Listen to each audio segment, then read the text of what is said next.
잘 지냈어요? 날씨가 점점 추워지고 있죠?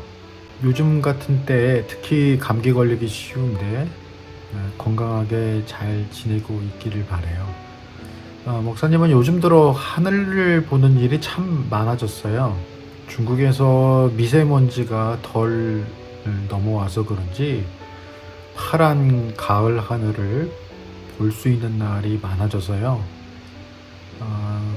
우리나라 하늘이 이렇게 맑고 깨끗한데 우리나라가 이웃을 잘못 만나서 이 아름다운 하늘을 그동안 잘 못 보고 살았다는 게 참 아깝더라고요. 그래서 볼 수 있을 때 실컷 보느라 요즘 하늘을 많이 보죠.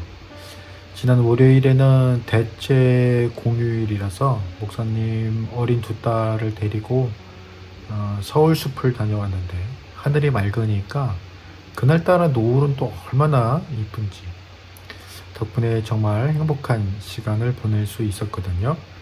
여러분도 행복한 한 주간 보냈으리라고 믿습니다. 자, 지난주부터 우리가 주제를 바꿔서 매일 큐티 출애굽기 편 말씀 나누고 있어요. 자, 오늘은 출애굽기 32장 1절부터 14절에 있는 말씀 함께 나눌 거예요. 오늘도 이렇게 말씀 나눌 수 있도록 허락해 주신 하나님께 먼저 감사드리고 오늘 주신 귀한 말씀 한번 함께 읽어볼까요? 1절부터 읽겠습니다. 백성이 모세가 산에서 내려옴이 더딤을 보고 모여 백성이 아론에게 이르러 말하되 일어나라, 우리를 위하여 우리를 인도할 신을 만들라. 이 모세 곧 우리를 애굽 땅에서 인도하여 낸 사람은 어찌 되었는지 알지 못함이니라. 아론이 그들에게 이르되 너희의 아내와 자녀의 귀에서 금고리를 빼어 내게로 가져오라. 모든 백성이 그 귀에서 금고리를 빼어 아론에게로 가져가매 아론이 그들의 손에서 금고리를 받아 부어서 조각칼로 새겨 송아지 형상을 만드니 그들이 말하되 이스라엘아, 이는 너희를 애굽 땅에서 인도하여 낸 너희의 신이로다 하는지라.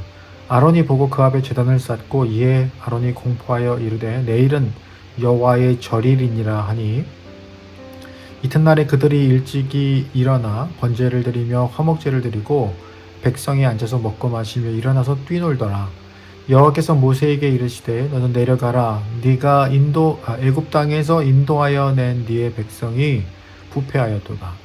그들이 내가 그들에게 명령한 길을 속히 떠나 자기를 위하여 송아지를 부어 만들고 그것을 예배하며 그것에게 제물을 드리며 말하기를 이스라엘아, 이는 너희를 애굽 땅에서 인도하여 낸 너희 신이라 하였도다. 여호와께서 또 모세에게 이르시되 내가 이 백성을 보니 목이 뻣뻣한 백성이로다. 그런즉 내가 하는 대로 두라. 내가 그들에게 진노하여 그들을 진멸하고 너를 큰 나라가 되게 하리라. 모세가 그의 하나님 여호와께 구하여 이르되 여호와여, 어찌하여 그 큰 권능과 강한 손으로 애굽 땅에서 인도하여 내신 주의 백성에게 진노하시나이까. 어찌하여 애굽 사람들이 이르기를 여호와가 자기의 백성을 산에서 죽이고 지면에서 진멸하려는 악한 의도로 인도에 내었다고 말하게 하시려 하나이까. 주의 맹렬한 노를 그치시고 뜻을 돌이키사 주의 백성에게 이 화를 내리지 마옵소서.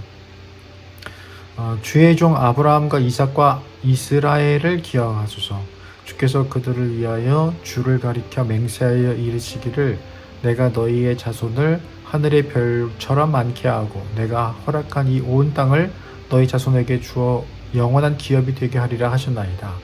여호와께서 또 뜻을 돌이키사 말씀하신 화를 그 백성에게 내리지 아니하시니라. 아멘. 자, 우선 오늘 본문이 어떤 이야기를 하고 있는지 간단하게 알아볼까요? 앞선 말씀에서 보면 하나님께서는 그의 백성으로 삼으시기로 한 이스라엘에게 십계명을 주세요. 그리고 주신 율법의 구체적인 내용은 모세를 시내산이라고 하는 하나님의 산 꼭대기에 부르셔서 이 자세한 내용들을 또 알려주세요. 그래서 그 기간이 40일이 걸렸죠. 이렇게 이스라엘 백성들은 자기들이 생각한 것보다 모세가 떠나 있는 시간이 오래 걸리자 불안해지기 시작했어요. 애굽의 그 무자비한 손길에서 벗어난 때부터 광야를 지나오며 온갖 원망과 불평을 해도 자신들을 단 한순간도 떠난 적이 없던 모세였거든요. 그런 모세가 눈에 보이지 않자, 그리고 그러기 시작한 시간이 한 달이 넘고 40여일에 가까워지자 두려워지기 시작했어요. 사람은 눈에 뭐가 보이지 않으면 무서워하거든요. 두려워하거든요. 그래서 빛이 없는 컴컴한 상태도 무서워하고 두려워하는 거예요. 자, 그러면 뭔가 의지할 것을 찾기 시작하는데요. 그래서 만들어진 게 종교예요. 그러나 종교 역시 사람이 만든 거예요. 의지할 곳을 찾다 보니 너무 연약해서 그 연약함을 감추어 보려고 만든 것이 종교예요. 그러나 사람들이 만든 종교에는 하나님이 없어요. 하나님은 원래 볼 수 없는 분이에요. 그러나 성경은 하나님이 보이시지 않으시기 때문에 그분이 무한하다라고 말씀하세요.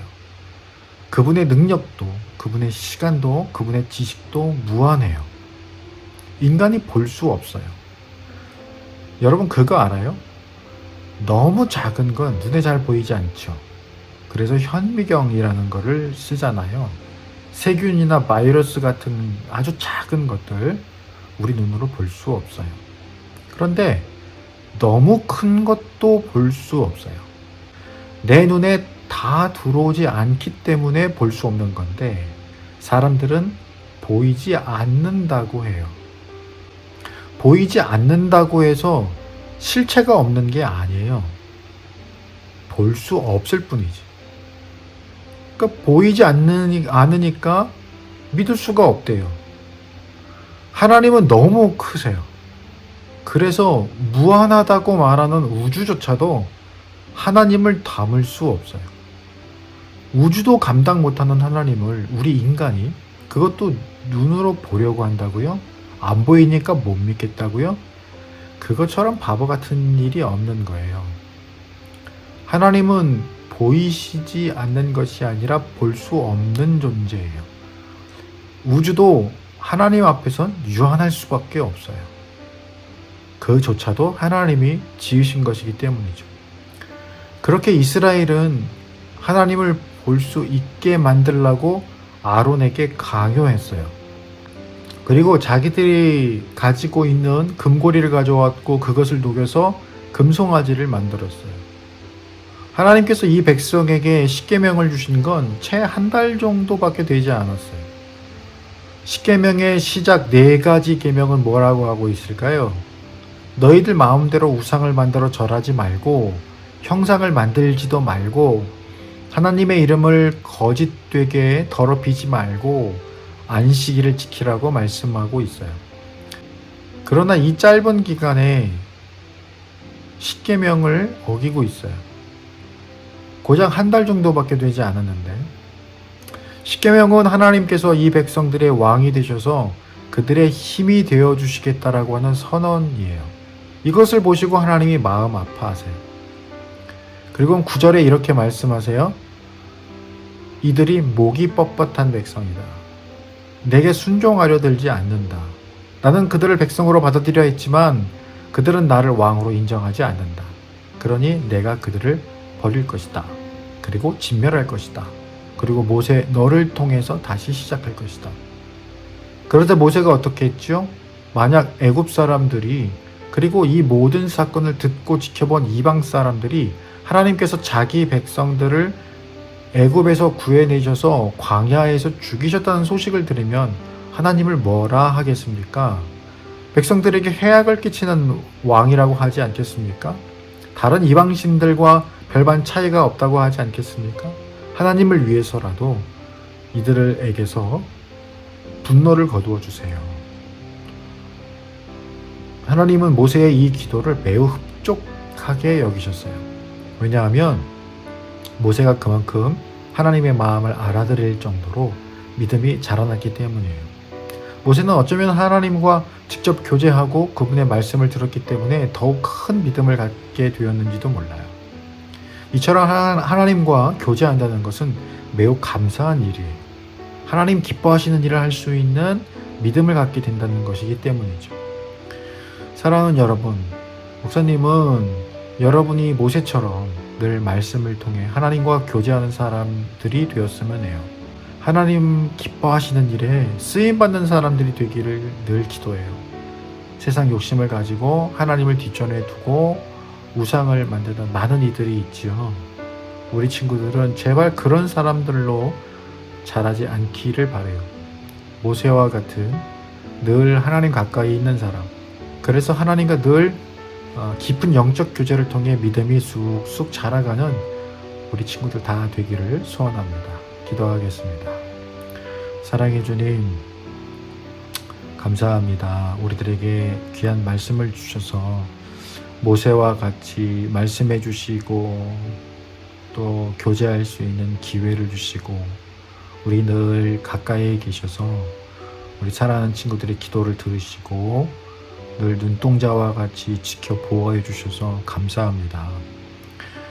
십계명을 준 지 한 달밖에 되지 않은 시점에서 이미 하나님이 가장 싫어하시는 그런 범죄를, 죄악을 버려버린 그런 이스라엘을 바라보면서 저들의 연약함이 곧 우리 자신의 연약함이고, 그리고 보이는 것만을 신뢰하려고 하는 그런 연약한 믿음이 있음을 고백합니다.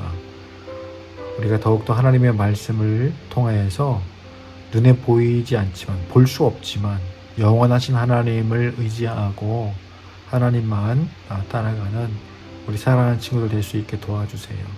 예수님 이름으로 기도합니다. 아멘. 함께 해주셔서 고맙습니다. 잘 지내고요. 다음에 또 만날게요.